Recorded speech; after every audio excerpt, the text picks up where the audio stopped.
Assalamualaikum and good morning. Welcome back in UITM Bulletin, Additional Learning Plan to Advance Islam, and I, NURLAILI BATRISYIA ISMAIL. The point of view of the Islamic derivative market is going to be today's feature hot topic in the UITM Bulletin, where it will be discussed in depth.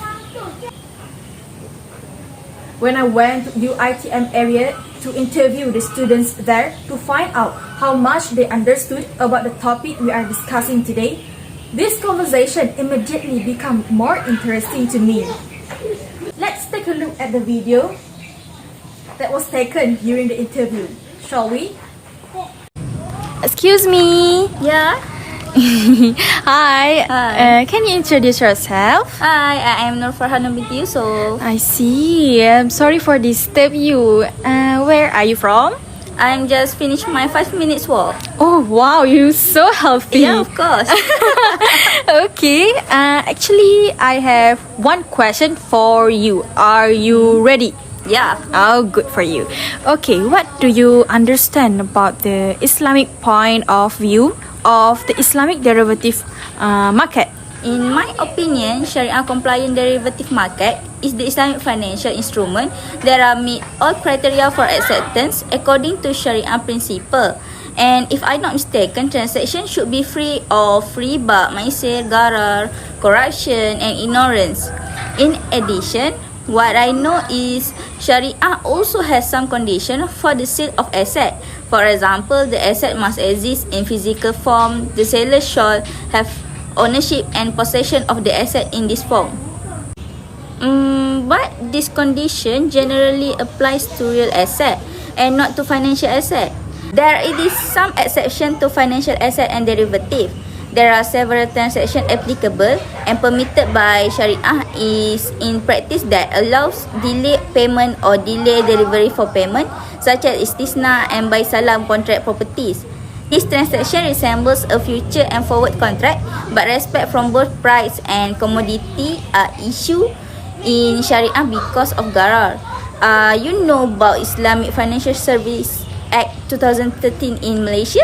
I'm not sure. Okay. Yeah, it can be defined as Islamic derivative of any agreement, including swaps, auction. The future is made in accordance with the Sharia, market price, value, delivery, or payment obligation derived from, refer to, or based on, but limited to Islamic securities, commodity, asset, rate, that including profit rate or exchange rate or index. Wow, Farhanum did a wonderful job of explaining what she has learned about our topic today actually. Okay, let's move to the next students. I think I found someone. Hi handsome, do you know the Islamic derivative market that has many types? If yes, can you explain it to me?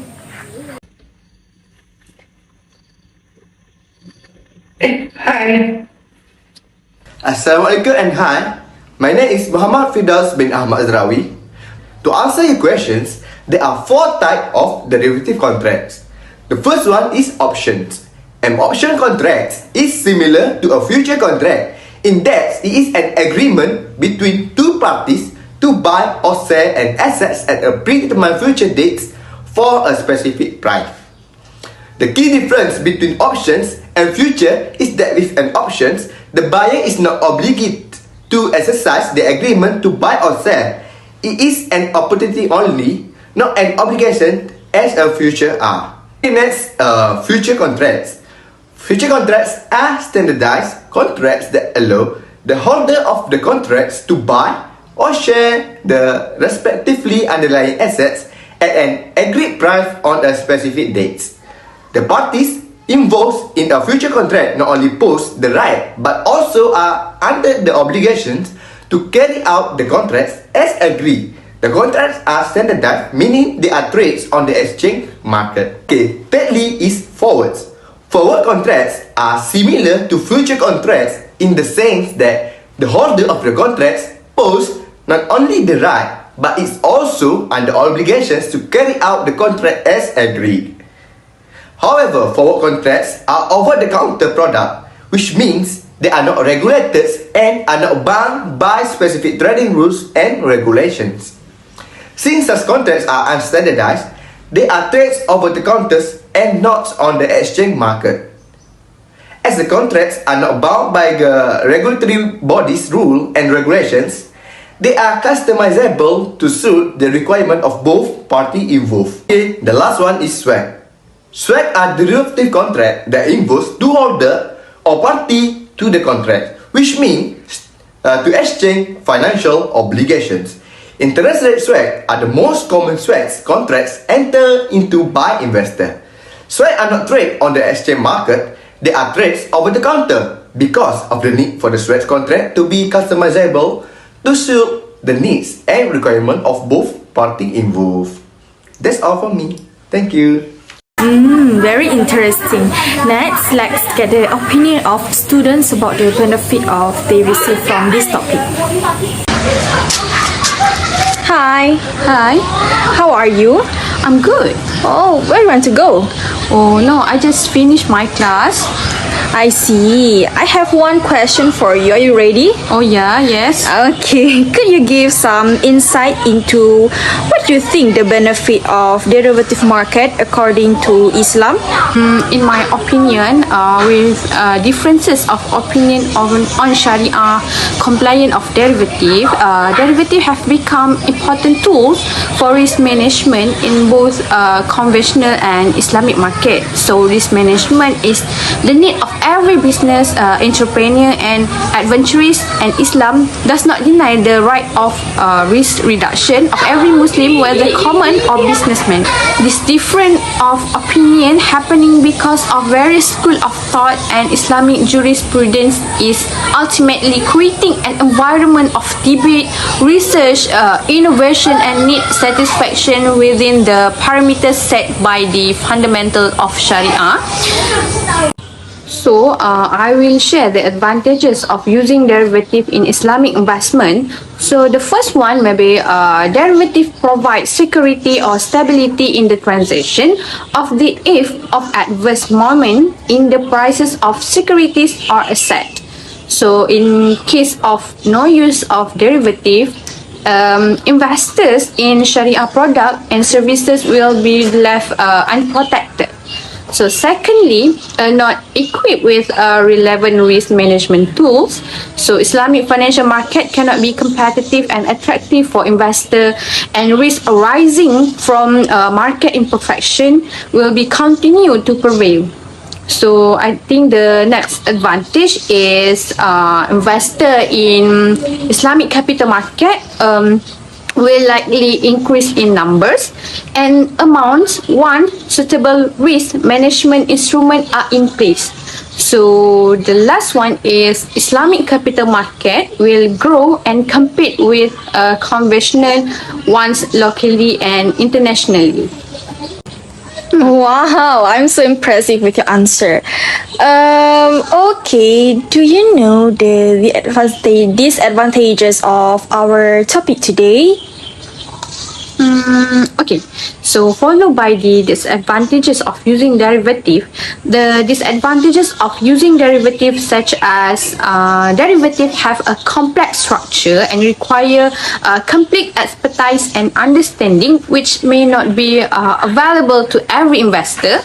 Hence, the use of this only does not necessarily provide protection from risk. So next is Islam prohibits the money earned from jah or ignorance of the other party. So derivatives are required to tackle the risks arising from the market imperfections. So keeping in view the nature of derivative, the element of fortunate earning can never be eliminated and will continue to prevail as uncertainties stem from the whole economic philosophy or system, and the Islamic capital market has to operate with the shade. So the last one is speculation will continue, which will lead to further instability in the market. So in derivative, the risk is shift to one party it clearly creates gainers and losers. So this is fundamentally against the spirit of Islamic economic philosophy. Okay, actually, I forgot to ask your name, but before we end our season today, can you introduce yourself? Oh, sorry, my name is NURUL AYUNI and I'm from student UITM Kota Baru. Okay, thank you. Thank you for having me. Sure. Okay, what you can conclude from our topic today? Since Sharia compliant derivative market is the Islamic financial instrument, there are meet all criteria for assistance according to Sharia principles. The Sharia compliant derivative will also maintain risk sharing that favors win-win situation from change in asset value. For instance, the issuance of stock option to employee would be an ideal candidate for a Sharia compliant derivative. By setting incentive for higher productivity, firm owners reap larger corporate profit that offset the marginal cost of greater employee participation.